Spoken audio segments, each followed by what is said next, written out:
ਤੁਸੀਂ ਸੁਣ ਰਹੇ ਹੋ ਪੰਜਾਬੀ ਰੇਡੀਓ USA ਦੇ ਸਿੱਖ ਇਤਿਹਾਸ ਦੇ ਵਿੱਚ ਅੱਜ ਦਾ ਦਿਨ। ਅੱਜ 6 ਅਗਸਤ ਹੈ।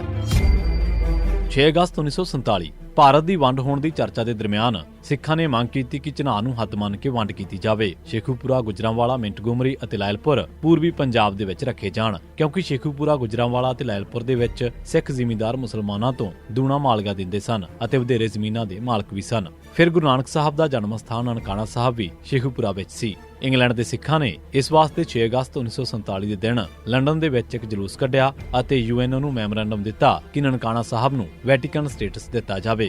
6 ਅਗਸਤ 1978 ਦੇ ਵਿੱਚ ਪੰਜਾਬ ਦੇ ਵੱਖ-ਵੱਖ ਹਿੱਸਿਆਂ ਦੇ ਵਿੱਚ ਬਹੁਤ ਸਾਰੀਆਂ ਨੌਜਵਾਨ ਜਥੇਬੰਦੀਆਂ ਵਿਚਰ ਰਹੀਆਂ ਸਨ। ਇਹਨਾਂ ਦੇ ਵਿੱਚੋਂ ਮੁੱਖ ਚੰਡੀਗੜ੍ਹ, ਗੁਰਦਾਸਪੁਰ, ਦਿੱਲੀ, ਜਲੰਧਰ ਦੇ ਵਿੱਚ ਸਨ। ਇਹਨਾਂ ਸਾਰਿਆਂ ਨੇ ਇਕੱਠੇ ਹੋ ਕੇ ਇੱਕ ਵੱਡੀ ਜਥੇਬੰਦੀ ਬਣਾਉਣ ਦਾ ਫੈਸਲਾ ਕੀਤਾ। 6 ਅਗਸਤ 1978 ਦੇ ਦਿਨ ਇਹ ਜਥੇਬੰਦੀਆਂ ਦਲ ਖਾਲਸਾ ਦੇ ਨਾਂ ਹੇਠ ਇਕੱਠੀਆਂ ਹੋ ਗਈਆਂ। ਇਸ ਦੇ 5 ਮੁੱਖ ਪੰਚ ਚੁਣੇ ਗਏ: ਮਹਿੰਦਰ ਸਿੰਘ ਦਿੱਲੀ, ਹਰਸਿਮਰਨ ਸਿੰਘ, ਹਰਜਿੰਦਰ ਸਿੰਘ ਦਲਗੀਰ, ਸਤਨਾਮ ਸਿੰਘ ਪੌਂਡਾ ਸਾਹਿਬ ਅਤੇ ਜਸਵੰਤ ਸਿੰਘ ਠੇਕੇਦਾਰ। ਮਗਰੋਂ ਦਸੰਬਰ ਦੇ ਵਿੱਚ ਦਲਗੀਰ ਦੇ ਅਸਤੀਫਾ ਦੇ ਜਾਣ ਤੇ 1979 ਦੇ ਵਿੱਚ ਗਜੇਂਦਰ ਸਿੰਘ ਨੂੰ ਸ਼ਾਮਲ ਕਰ ਲਿਆ ਗਿਆ ਸੀ। ਦਲ ਖਾਲਸਾ ਨੇ ਆਪਣਾ ਨਿਸ਼ਾਨਾ ਖਾਲਿਸਤਾਨ ਰੱਖਿਆ। ਭਾਵੇਂ ਇਸ ਦੇ ਵਿੱਚ ਵਰਕਰ ਥੋੜੇ ਸਨ, ਪਰ ਇਹ ਸਿਰੜੀ ਜਵਾਨਾਂ ਦੀ ਇੱਕ ਜਥੇਬੰਦੀ ਸੀ। 6 ਅਗਸਤ 1987 ਦੇ ਦਿਨ ਪੰਜਾਬ ਪੁਲਿਸ ਨੇ ਅਮਰਜੀਤ ਸਿੰਘ ਪੁੱਤਰ ਜਸਵੰਤ ਸਿੰਘ ਵਾਸੀ ਬਾਜ਼ਾਰ ਚੂੜਬੇਰੀ ਚੌਂਕ ਚਿੰਤਪੁਰਨੀ ਗਲੀ ਬੋਹੜ ਵਾਲੀ ਅੰਮ੍ਰਿਤਸਰ ਨੂੰ ਇੱਕ ਨਕਲੀ ਮੁਕਾਬਲੇ ਦੇ ਵਿੱਚ ਸ਼ਹੀਦ ਕਰ ਦਿੱਤਾ। 6 ਅਗਸਤ 1999 ਦਿਨ ਪੰਜਾਬ ਪੁਲਿਸ ਨੇ ਲਖਵਿੰਦਰ ਸਿੰਘ ਉਰਫ ਲੱਖਾ ਵਾਸੀ ਮਮਨਕੇ, ਗੁਰਮੇਜ ਸਿੰਘ ਵਾਸੀ ਨਾਗੋਕੇ, ਬਲਕਾਰ ਸਿੰਘ ਉਰਫ ਬਾਲੀ ਸਿੰਘ ਵਾਸੀ ਮੀਆਂਵਿੰਡ ਨੂੰ ਨਕਲੀ ਮੁਕਾਬਲਿਆਂ ਦੇ ਵਿੱਚ ਸ਼ਹੀਦ ਕਰ ਦਿੱਤਾ।